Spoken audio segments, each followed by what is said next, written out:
بسم الله الرحمن الرحيم وصلى الله على سيدنا ونبينا بالقاسم محمد وآله الطيبين الطاهرين المعصومين.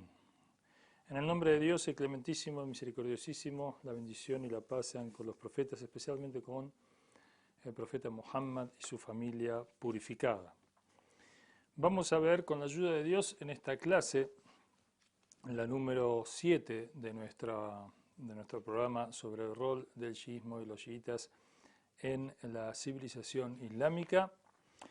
Vamos a comenzar con un tema, y es que efectivamente la tragedia de Karbala, el asesinato y el martirio del Imam Hussein alayhi salam, el nieto del profeta Muhammad, aquel de quien el profeta dijera que Al-Hassan y Al-Hussein son los señores de los jóvenes del paraíso, son los perfumes de este mundo, son imames, se levanten o no se levanten en lucha por sus derechos o por el poder. Ellos son imames, son guías de la gente.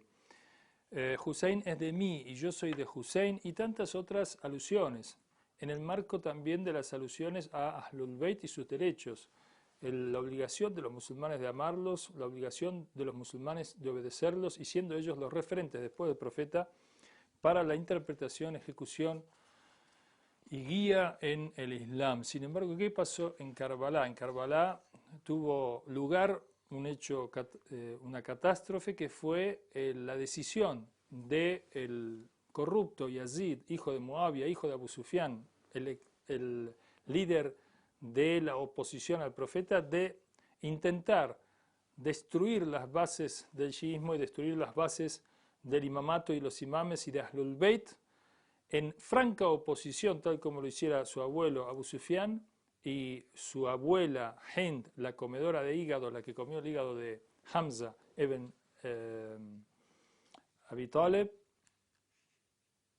el tío del profeta, quien era un gran pilar del Islam, y el profeta le puso como apodo el Señor de los Mártires. Veamos que los omeyas, en franca oposición a la orden divina de amar y obedecer, la asalukum alayhi ajran, no di profeta, qul la asalukum alayhi ajran, no os pido recompensa a cambio de mi misión, sino el amor a mi familia.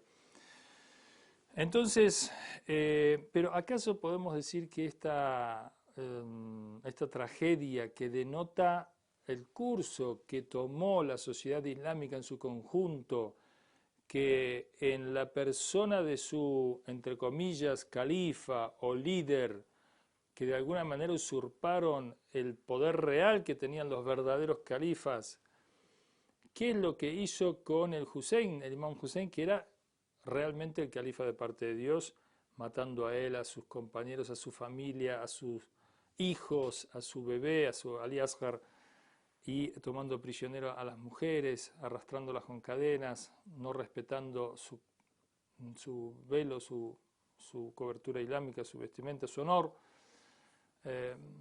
prácticamente matando de sed en el desierto, en Karbala, 3 días antes de dar por comienzo el ataque, la orden de ataque al campamento del Imam Hussein, quienes empezaran esa masacre. Podemos decir que esto no marca en sí una clara desviación de parte de la sociedad islámica, de modo que no podamos hablar nosotros de aspectos civilizatorios en esta sociedad tan desviada. Dijimos ya en las clases anteriores que sí. ¿Por qué? Porque, por ejemplo, veamos la importancia que le da el Islam al conocimiento, tanto el Sagrado Corán como los hadices proféticos. Vamos a ver ahora ese tema en detalle. Esto tiene que ver con la idea y lo que promoviera Muawiyah, o lo que promoviera Yazid o Marwan o Abdul Malik ibn Marwan, etc. Todos estos califas corruptos. Lo cierto es que obviamente que no. Vamos a ver en las fuentes del Islam cómo se maneja el tema del conocimiento, de modo que podamos apreciar que este aspecto de la civilización, que son el desarrollo de las ciencias, la tecnología, la ciencia, el saber, en los diferentes campos del saber, esto que es un aspecto tan importante en el desarrollo civilizatorio, que algunos sostienen o identifican civilización con desarrollo de conocimientos. Nuestra visión no es esa. Nosotros decimos que el conocimiento, la ciencia, la sabiduría de una sociedad es un aspecto importantísimo de su carácter de civilización, pero no lo es todo. Hay otras expresiones como el arte, como las costumbres, como la forma de vivir, la organización política, la arquitectura, etcétera. Bueno, la arquitectura dentro del arte, que amplía el tema de todo lo que hace a una civilización. En general, la cultura, que incluye más aspectos y no solamente el desarrollo científico del conocimiento. Y además, cuando hablamos de desarrollo científico, tenemos que ver si es un desarrollo integral que incluye la parte espiritual del hombre y la material, o solamente la material, como vemos hoy en Occidente. Muy bien, vamos a ver algunos aspectos entonces de la importancia que tiene el conocimiento y la sabiduría. En el Sagrado Corán permanentemente hay una exhortación a la reflexión, hay una exhortación a la búsqueda del conocimiento, al conocimiento, hay una valoración del conocimiento. El Corán dice que no es lo mismo el que sabe que el que no sabe, el sabio que el ignorante, lo compara como el que ve y el que no ve. La sabiduría es luz. Claro que sabiduría en el Islam no es meramente un conocimiento de orden material o empírico, sino también y fundamentalmente un conocimiento religioso que no descarta los conocimientos de orden material y los conocimientos que tienen que ver con el mundo y el desarrollo mundano, la parte, si se quiere, material o animal del ser humano. Como desgraciadamente ocurrió en la Edad Media, y la separación profunda y de alguna manera la postura antimaterial y antimundana que después derivó en un bandaje de Occidente con el Renacimiento hacia una postura meramente mundana en rechazo de los aspectos espirituales y materiales. El Sagrado Corán, por ejemplo, en el término ilm, ciencia, sabiduría, aparece más de 80 veces nombrado en el Sagrado Corán. Como dijimos, las exhortaciones al pensamiento y la reflexión son continuas. La palabra aql, intelecto, razón se traduce a veces. El aql es aquello, dice el dicho del profeta, el aql ma ubida bihi ar-Rahman. El aql es aquello con lo que se adora al clementísimo y misericordiosísimo Dios. Por lo cual el aql o el intelecto en el Islam va más allá de una mera razón técnica o una razón experimental como hoy tenemos en Occidente. La razón, cuando hablamos, es más parecido a lo que decían Platón y Aristóteles y los Sócrates y los griegos en general, cuando entendían como razón también una dimensión espiritual, una dimensión mística, una dimensión intuitiva, una visión más allá de lo material, donde además ellos, los griegos, decían que era la parte más elevada del alma o del intelecto. El intelecto también, por supuesto, era aplicado a las cuestiones materiales, pero no se reducía a ello. En el Islam no aparece, en el Corán no aparece la palabra aql, el intelecto en sí, pero aparecen palabras con ese significado como qalb, el corazón, ruh, el espíritu, nafs, el alma, ulul albab. Albab es el plural del lub. Lub es también, se puede definir como el entendimiento, el conocimiento, el corazón. De modo que estas palabras son mencionadas muchas veces. La hikma, la sabiduría, es mencionada en el Corán. Dice aquí que le es dada la hikma, le es dada un gran bien. Khairun kathiran, es un gran bien la sabiduría. Burhan también se habla de la certeza, la certeza categórica. El burhan a veces es logrado por un conocimiento de parte de Dios directo, como el caso de Yusuf, cuando el profeta José, cuando en el momento de quedar a solas con la esposa del faraón, Dios le da este burhan, esta sabiduría, este conocimiento, esta certeza por la cual él no se somete al pecado en esa oportunidad y puede salir de esa prueba airoso. Prueba racional o hujja, etc. La prohibición de seguir por imitación ciega la religión, la doctrina, inclusive la adoración a Dios o el reconocimiento de Dios, es una parte fundamental del Islam. En el Islam no se acepta la creencia por imitación, como en otras religiones. Inclusive, pensemos que San Agustín decía, creo para entender. Es decir, hay cuestiones de la religión que en el cristianismo no se pueden entender, están más allá de la razón, están en contra de la razón. En el Islam no es así. Primero hay que entender para creer. Es decir, la fe es resultado de la comprensión, del entendimiento, y la fe que sirve y que acepta a Dios es la fundada en la razón. En el Islam la ciencia, la sabiduría, el conocimiento no está separada de la ética. En el Islam es imposible que un desarrollo tecnológico genere, por ejemplo, una bomba atómica.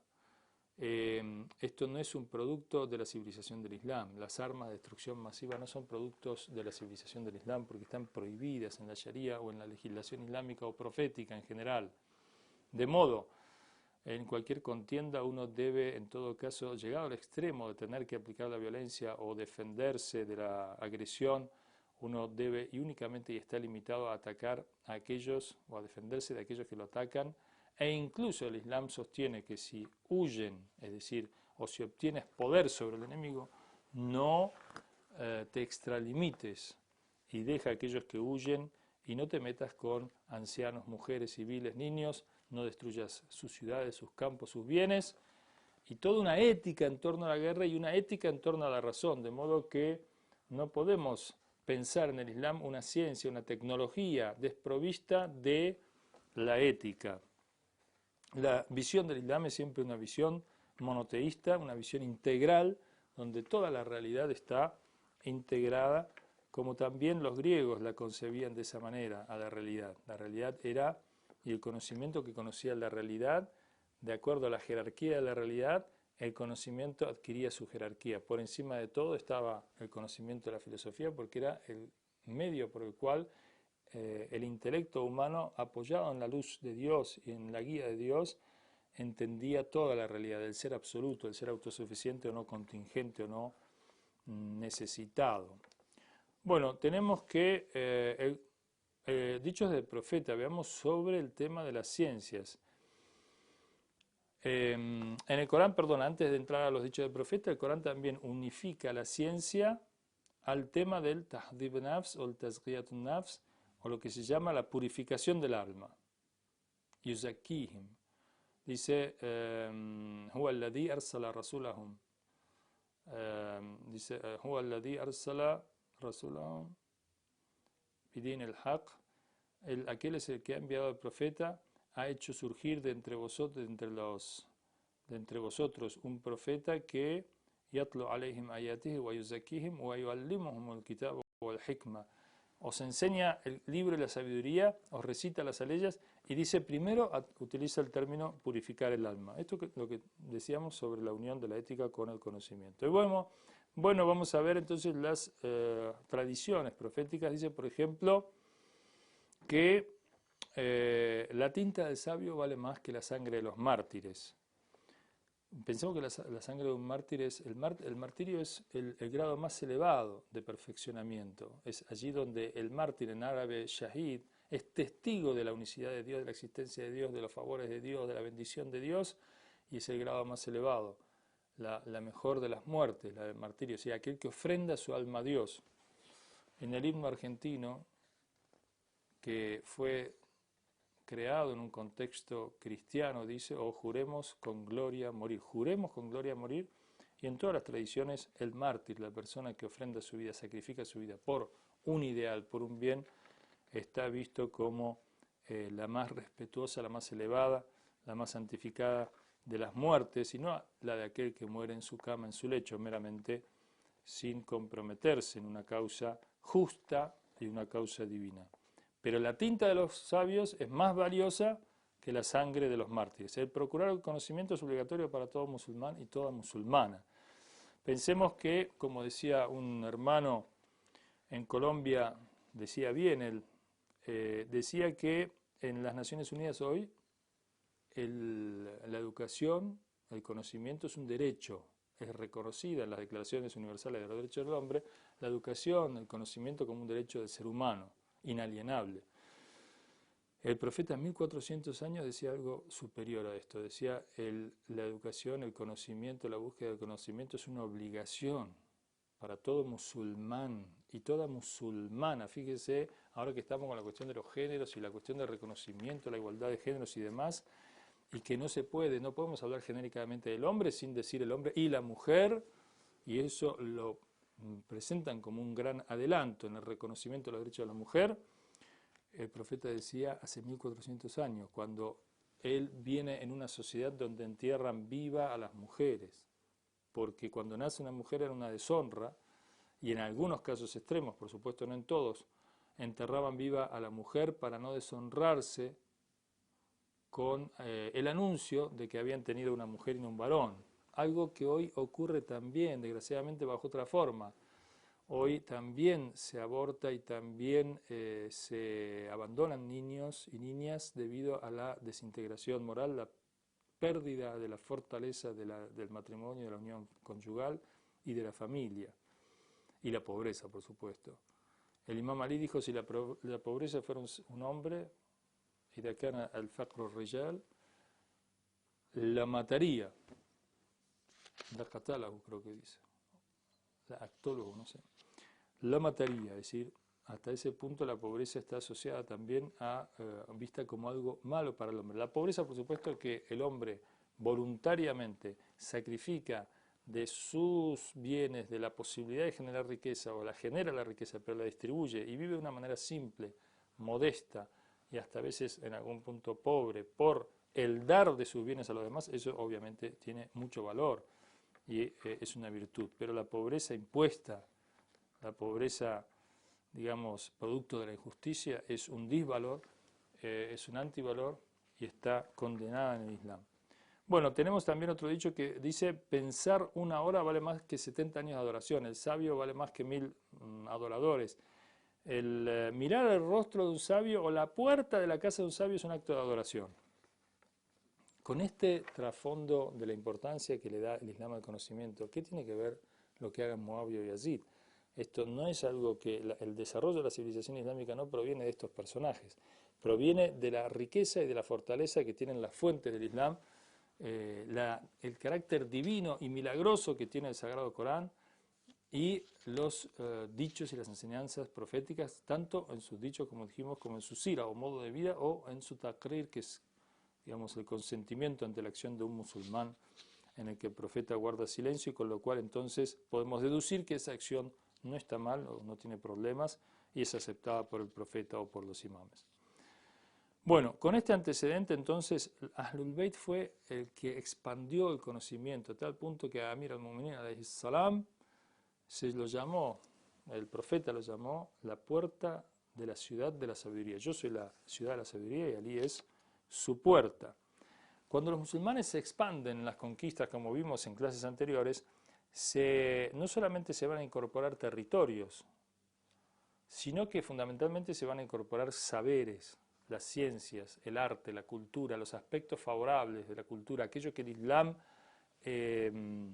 rescata, aquello que el Islam acepta de las culturas, porque en las culturas humanas, en las sociedades humanas, en las civilizaciones humanas, hay aspectos que tienen que ver con la naturaleza del hombre y que son positivos. Y el Islam, que es la expresión divina de esa naturaleza creada por Dios, va a rescatar esos aspectos positivos que hay en el otro, en el no musulmán, y los va a desarrollar, los va a incorporar y los va a desarrollar. Por eso es que el fenómeno de la expansión de las conquistas en la civilización islámica va a absorber las ciencias y el conocimiento de las culturas vecinas que cayeron bajo el dominio musulmán, y para este fin una de las tantas cosas que se van a hacer va a ser el establecimiento de Beitul Hikma, o la Casa de la Sabiduría, que va a ser una institución cultural y científica abocada con el tesoro público, con el apoyo de los califas, en este caso califas abásidas, para la traducción, la incorporación de los conocimientos en idioma griego y en idioma siríaco al árabe. Y además para el desarrollo, la fomentación, para el mecenismo con respecto a los sabios, y para que estos sabios, artistas y demás personalidades de la cultura puedan desarrollar sus habilidades y sus conocimientos. En este marco se va a ver un gran desarrollo, el Islam va a promover un gran desarrollo en las ciencias experimentales como la geografía, la química, la física, la astronomía, dijimos, las matemáticas, como en las ciencias, bueno, ciencias intelectuales como la matemática, la lógica, ciencias instrumentales como la gramática, la morfología, la retórica, la métrica y ciencias de carácter metafísico, como todo lo que tiene que ver con el conocimiento y la interpretación del Sagrado Corán, la recopilación y estudio de los dichos y su clasificación y su también corrección, las fuentes de esos dichos proféticos, sus transmisores, etcétera, la teología, la ética, todas estas materias de estudio tan importantes para un desarrollo de una civilización en forma equilibrada. Vamos a ver por último que todo esto que estamos hablando de conocimiento es porque reconocemos en el conocimiento y en el desarrollo del conocimiento un aspecto fundamental de la civilización islámica y cualquier civilización. Pero dijimos hace un rato que no es todo y no hay una equivalencia cuando hablamos de civilización que hablemos necesariamente o nada más que de desarrollo científico de conocimiento. Hay otros aspectos que dijimos que fundamentalmente están englobados cuando hablamos del concepto de cultura. Si bien la cultura es un aspecto fundamental de la civilización, no equivale a civilización. Cultura y civilización no son equivalentes. Todo pueblo tiene su cultura, pero no todo pueblo ha generado una civilización. Por ejemplo, hoy en día las tribus del Amazonas o tribus de Austria tienen su cultura y tienen aspectos de su cultura que hasta se puede decir son de carácter universal y que nutrirían y enriquecerían al resto de la humanidad, sin duda. Hay que estudiarlos, hay que verlos, hay que profundizar o ver a aquellos especialistas y sobre todo escuchar su sabiduría y su conocimiento. Pero hoy por hoy no conforman un movimiento civilizatorio, es decir, no han tenido hoy por hoy hasta el momento una influencia y una proyección y una trascendencia, de modo de poder decir que su cultura es también una civilización por sí misma que afecte a gran parte de la humanidad. Occidente y conocimiento en Occidente de tradición judeocristiana, griega y también islámica, como vimos y vamos a ver, por la influencia que ejerció el Islam en la Edad Media, sí es una civilización. La China, bueno, en este sentido, Huntington divide el mundo en distintos bloques de civilización e introduce en forma interesante para nosotros los latinoamericanos a Latinoamérica como una civilización en sí. Digamos, apartar a Latinoamérica totalmente de Europa, circunscribir a Latinoamérica en la visión occidental europea es un error, apartarla totalmente es un error. Latinoamérica tiene ahí una tarea pendiente de amalgama entre la civilización occidental y la civilización indígena del continente. Todavía tiene mucha tarea en este sentido para poder ofrecer al mundo esa amalgama y esa sabiduría y ese carácter civilizatorio. Ojalá que con el incremento de los derechos y reivindicaciones justas y legítimas de los derechos indígenas en Latinoamérica podamos ser testigos del recupero y de la transmisión del conocimiento indígena y la amalgama con los mejores aspectos de la civilización occidental, y no tengan duda que el Islam y los musulmanes, con la ayuda de Dios, van a tener un aporte en este sentido por su visión universal y amplia en el rescate y en la valoración de los valores humanos existentes en todas las culturas, y porque el Islam también a su vez va a eliminar el gran escollo para que esto tenga lugar, que es la falta de independencia de los países de Latinoamérica, producto del imperialismo que la azota desde el descubrimiento de América hasta nuestros días, a lo largo de diferentes ejes imperiales, como fue el de España, primero de Portugal, Holanda y Francia, e Inglaterra, y luego el de Estados Unidos de Norteamérica y Europa. Inshallah, que Dios ayude a la liberación de todos los pueblos, por el bien de Estados Unidos, por el bien de Europa, para que todos aporten lo mejor de sí a la gran civilización del ser humano en el planeta creado por Dios. Wassalamu alaikum wa rahmatullahi wa barakatuh.